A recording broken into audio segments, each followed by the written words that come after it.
Round 2 of the 2026 season takes us to one of our favorite locations, which is New Orleans and NOLA Motorsports Park.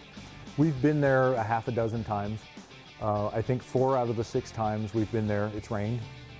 We've been there at different times of the year. We've been there in April, we've been there in October. It rains. It's just part of the heritage, I think, of part of the history, I think, too, of New Orleans. But what a iconic place to go and have one of these ultimate streetcar events. Jim, I know it's one of your favorite places, maybe not necessarily because of the track.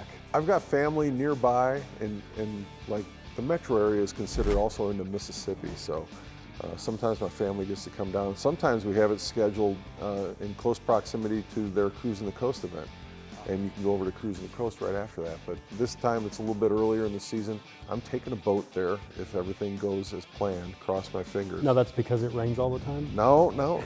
I'm bringing a boat down from Knoxville. I'm going to try to get over to Pass Christian, and then I'll take a rental car in from there. But great restaurants in New Orleans that people love to go to, and the location, I think, is a breath of relief for a lot of people that maybe they're in Oklahoma or Texas and Arkansas, and it's not that long haul up to Road America. It's not a haul down to the southeast to Florida or out to the California tracks. It's a nice central location. Right. There's a lot of culture in New Orleans, so this event for me is as much about the culture in New Orleans as it is the actual event itself. You know, when you're going out, that you are racing the next morning. There's certain temptations at places like New Orleans, right? Yeah, that can keep you out later than you might normally be.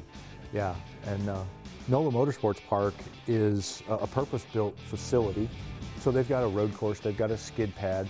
We're going to be there with our partner, Race America. So we're going to have some Formula cars there, we're going to have some Trans Am cars there, some other GT cars there, and we're going to share that weekend with them, which means we're also going to have a big group of spectators. The track's going to be full, and it's going to be a lot of things going on that particular weekend. A couple hundred cars come into that, and so they, as long as the weather's holding up, they have big crowds of cars that are just there, fun cars to look at, right-hand drive JDM cars that come out of the woodwork, and really unique stuff over there that I think if people are into cars, they don't have to be into racing specifically. They'll see a lot of it, but there's a lot of automotive stuff to look at when they go to that track. But the track was designed really nicely because it's a fun track to drive. It has a great flow and a great rhythm to it.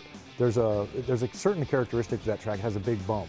As you come out of the final sweeper and you roll on the gas right before the start-finish line, there's a big bump there. Now they've ground that bump down over the last couple of years, but it's still there. I mean, because now it's just a bump. It was like a major bump before they ground it down, and that can get the car upset if you're not careful there.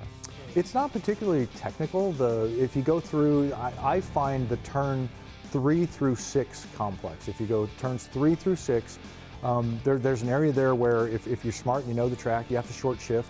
As you come out of turn 2, you need to short shift into 3rd gear to get yourself lined up for 4, 5, and 6.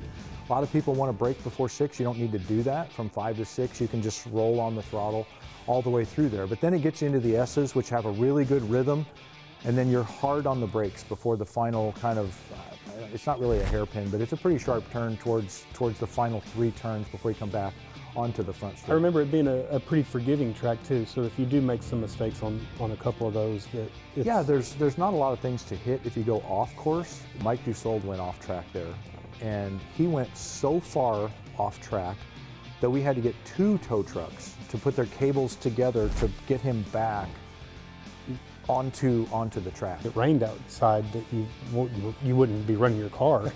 You're like, it's raining, we're going. Yeah, we do that. It's a street car series, and our cars have wipers. We have street tires, and as long as it's not lightning or a torrential downpour, we're going to run because that's what street cars do. And, I tell all of our drivers that if you have a chance to practice driving in the rain, you should. Think about it. It's the one element that you can't make happen if you want to practice. You can go out and practice all of the other elements on a nice day, but you can't make it rain. Right? So if you have a chance to drive in the rain, I always tell people, if you learn to drive in the rain, you will be a way better driver in the dry. You kind of get excited about it. It's like the rain doesn't bother you as much. And if you think about it, rain levels the playing field, right? If you Very have a much so. competitor that's just kicking your butt all the time and it rains, all of a sudden you're nearly as good as that person.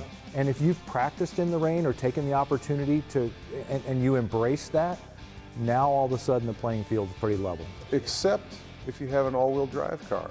It actually helps the Teslas It can help and the all-wheel drive GTRs. cars because they're just, you know, they have an advantage on the traction side. So if I had an all-wheel drive car, I'd look for those rain tracks, because if it does rain, it's going to help you way more than it's going to help anybody else. We're going to be there April 10th through the 12th, so it's going to be, you know, late in the spring. I anticipate that it'll probably be, you know, probably 80s when we're down there, and humidity is always there. So, and we try and remind our drivers all the time, you got to take care of yourself on those particular weekends, because we talk about how grueling it can be for drivers to go through all of these elements in a weekend, and you're thinking about your strategy, you're thinking about where I got to be when, and sometimes you forget to take care of yourself. And in certain situations like NOLA, where we're going to be and it can be very hot and humid, we need to remind everybody to take care of themselves. There's only a couple of West Coast events, there's only a couple of East Coast events, so folks generally don't cross the Rocky Mountains to run, and they have a finite number of events on their side of the country. So if somebody was asking me, you know, I'm an East Coast guy, meaning east of the Rocky Mountains, what are the two events you think would make the most sense for me? I'd say go to G2 because it's the first event of the season, and go to New Orleans because it's not long after that. If you struggle at either one of them, you've got the whole rest of the schedule to try to figure things out. And if you do well, then you can just sit back and see if anybody can catch you. But if people skip over those two events, then there's, you know, they've got less options. There's Road America, which is going to be popular and crowded, and a lot of really competitive cars are going to be there. And then you've got a sold-out Indianapolis event that's going to be a challenge. And then geographically, NOLA Motorsports Park is over in Alabama. So you've got a long haul potentially if you're coming from the Midwest or more of the central states. And so these first two events, centrally located early in the season on the schedule, they're probably going to be the events that people will try to jump on to try to pick up points quickly. Really look forward to everybody joining us in New Orleans, April 10th through the 12th.